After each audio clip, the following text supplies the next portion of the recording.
नमस्कार साथीहरू, आउनुहोस् आज तपाईको लाइभको र मेरो लाइभको महत्त्वपूर्ण कुराहरू सिकौं। यदि तपाईको मोबाइल, मेरो मोबाइल या कसैको पनि मोबाइल हरायो भने के हुन्छ त हैन? मोबाइलमा हाम्रो इम्पोर्टेन्ट कुराहरू हुन्छ, हाम्रो डकुमेन्ट्सहरू हुन्छ हैन, हाम्रो फोटो, फ्यामिलीको फोटोहरू हुन्छ हैन। हाम्रो मोबाइल हराएपछि या चोरी भएपछि हामीलाई धेरै नराम्रो असर हुन्छ साथीहरू। हाम्रो मोबाइल हरायो या चोरी भएपछि हामीले त्यो मोबाइललाई कसरी लक गर्न सक्छौं त्यो कुराहरू म सिकाउन गइरहेको छु। तर म तपाईहरुलाई आग्रह गर्छु, म तपाईहरुलाई निवेदन गर्छु, प्रत्येक हातले यो भिडियोलाई शेयर गरिदिनुस् ताकि तपाईले मात्रै नसिक्नुस्, मैले मात्रै नसिकौं है, सबैले सिक्नु पाओस् र हाम्रो मान्छेहरूलाई जागरुक बनाऊँ। ल साथीहरू, आउनुस् मेरो स्क्रिन रेकर्डरमा तपाईले यो कुराहरू सिक्नुहोस्, सिकेर शेयर गरिदिनुस्। मलाई फलो गर्नु भएको छैन भने फलो गर्नुस्, लाइक कमेन्ट गरिदिनुस्। ल साथीहरू, आउनुस् स्क्रिन रेकर्डमा तपाईहरुलाई आज त्यो कुराहरू सिकाउन गइरहेको छु।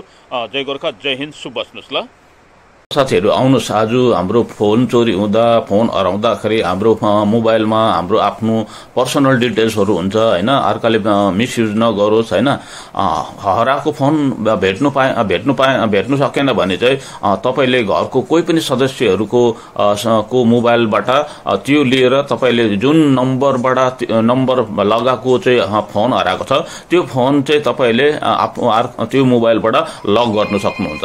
आउनुस् त्यो सिकौं। ल सबभन्दा पहिला तपाई सेटिङमा जानुस्, सेटिङमा जानुस् हैन। सेटिङ यहाँ छ मेरो, सेटिङमा जानुस्, आफ्नो सेटिङमा जानुस्, सेटिङमा क्लिक गर्नुस्। सेटिङमा क्लिक गरेपछि साथीहरू तल स्क्रोल गर्नुस् साथीहरू, हो तल स्क्रोल गरेर जानुस् अनि यहाँनिर देख्नु हुँदैछ गुगलमा क्लिक गर्नुस्। गुगलमा क्लिक गर्दाखेरि साथीहरू यसरी इन्टरफेस खोलिन्छ अनि यहाँनिर अल सर्भिसेस देखाउँदैछ। अल सर्भिसेसमा तपाईहरुले क्लिक गर्नुपर्ने हुन्छ। क्लिक गरेपछि साथीहरू तल स्क्रोल गरौँ, तल अझै स्क्रोल गरेर जाउँ, हेर्दै जाउँ। यहाँनिर हेर्नुस् थेफ्ट प्रोटेक्सन लेखेको छ हो। थेफ्ट प्रोटेक्सनमा तपाईहरुले क्लिक गर्नुपर्ने हुन्छ।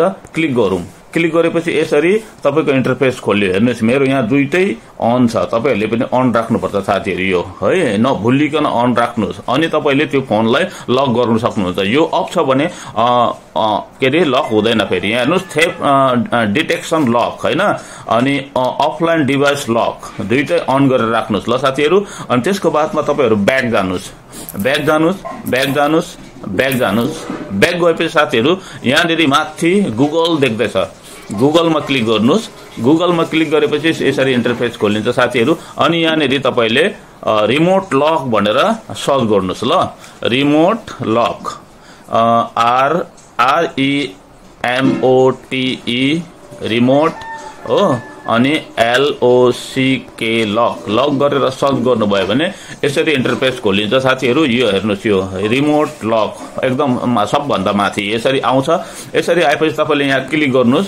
यहाँ क्लिक गरेपछि साथीहरू यसरी हेर्नुस्, यहाँ हो तपाईको जुन नम्बर लगाएको नम्बर मोबाइल हराएको छ या चोरी भएको छ यहाँनिर त्यो नम्बर डायल गर्नुस्। डायल गरेपछि साथीहरू यहाँनिर लक डिभाइस भनेर देखाउँदैछ, लक डिभाइस यसलाई क्लिक गरिदिनु भयो भने गुगलले त्यो मोबाइललाई अटोमेटिक एकदम पूर्ण रूपले लक गरिदिन्छ। त्यो मान्छेले कुनै किसिमले पनि त्यो फोन चलाउन सक्दैन है। साथीहरू, मन पर्यो भने लाइक कमेन्ट र शेयर गर्नुस्। यस्तै भिडियो हेर्नुको लागि चाहिँ तपाईले मलाई फलो गर्नु भएको छैन भने फलो गर्नुस्। ल धन्यवाद, जय गोर्खा, जय हिन्द, अनि शेयर गरिदिनुस् साथीहरूलाई। यो इम्पोर्टेन्ट भिडियो हो, शेयर गरिदिनुस्। ल धन्यवाद, जय गोर्खा।